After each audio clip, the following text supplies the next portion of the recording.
Түргеш қағанаты 704-756 жылдар. Түргеш қағанатының халқы және жер аумағы.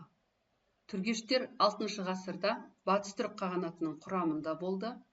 Олар Іле, Шу өзендерінің аралығын қоныстанып, Шу түргештері, Сар түргештер және Іле түргештері, Қара түргештер болып бөлінді.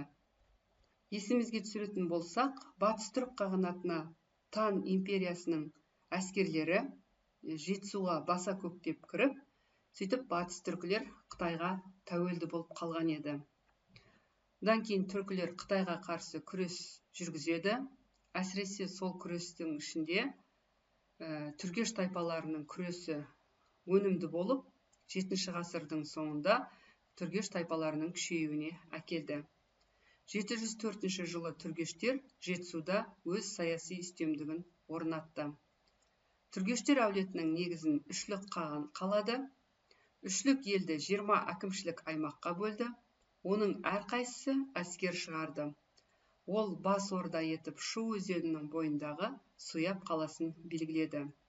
Екінші ордасы Іле өзені бойындағы Күнгіт қаласында болды. Түргеш қағанаты тарихындағы әйгілі билеушілер мемлекеттің негізін қалаушы Үшлік және Сұлық немесе Сұлу қағандар. Олардың тұсында түргештер нығайып, Жетісудағы ең қуатты мемлекетке айналды. Түргеш мемлекетінің жағдайы құрылған кезден бастап күрделі болды. Оларға оңтүстік шығыстан арабтармен қиян кескі күрес жүргізді.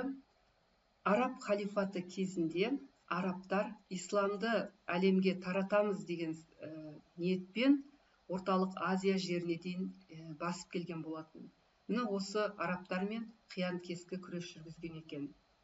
Ал оңтүстік шығыста Қытай басқыншыларына қарсы төтеп береді. Ал шығыста оларға шығыс түрік қағанаты қауіп төндіреді.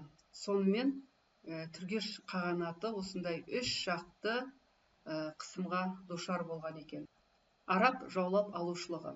8 ғасырдың екінші жартысында арабтар орталық Азияға басқыншылық жорықтарын бастады. 8 ғасырдың басында араб әскерлері түргештердің шекарасына жақын келді. Үшлік 706 жылы араб әскерлеріне қарсы тұрған соғдыларға көмек беруге тырысты.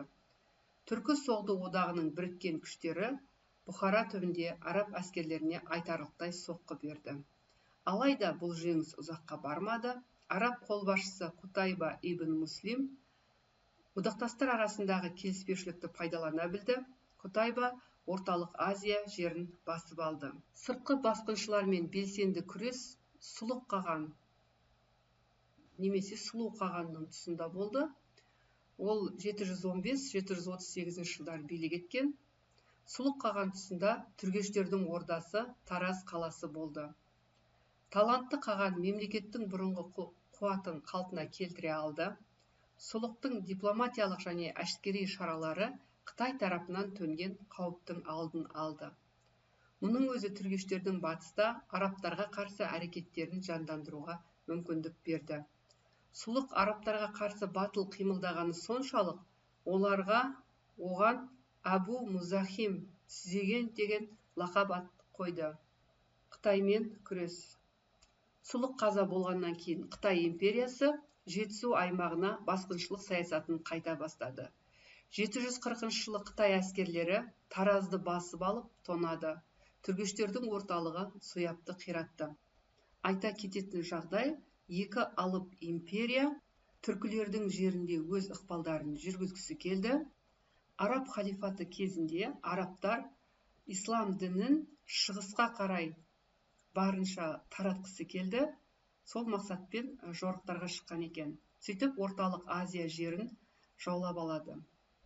Ал Қытайлар болатын болса, өз жерлерін неғұрлым батысқа қарай шекарасын жақындатқысы келді. Сөйтіп осы екі алып империяның мүдделері түркілердің жерінде қақтығысып қалады. 751 жылы Тараз маңындағы Атлах қаласында арабтар және Қытай әскерлері арасында үлкен шайқас өтті. Түргештер мен қарлықтар араб жағына шығып, Соғыс 5 күнге созылды. Шайқаста Қытай әскері толық талқандалды.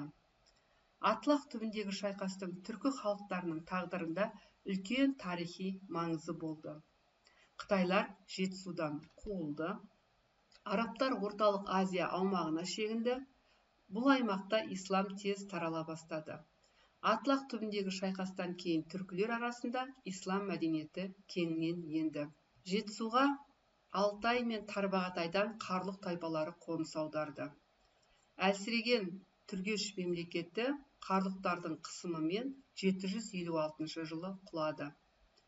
Түргеш қағанатының құлау себептері: Қытай және арабтармен соғыс, Шығыс түрік қағанаты тарапынан көрсетілген қысым, қара және сары түргештер арасындағы қақтығыс. Жетісудағы соғдылар.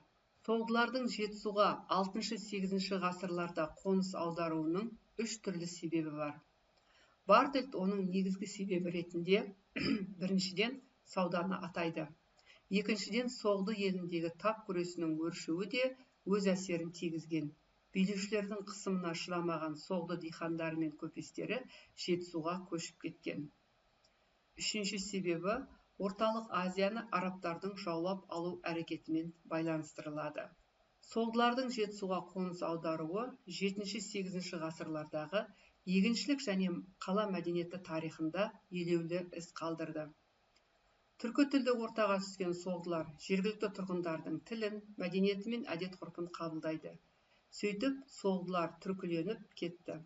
Махмуд Қашқари соғдылар арасында түркше сөйлемейтіндерінің болмағандығын жазған.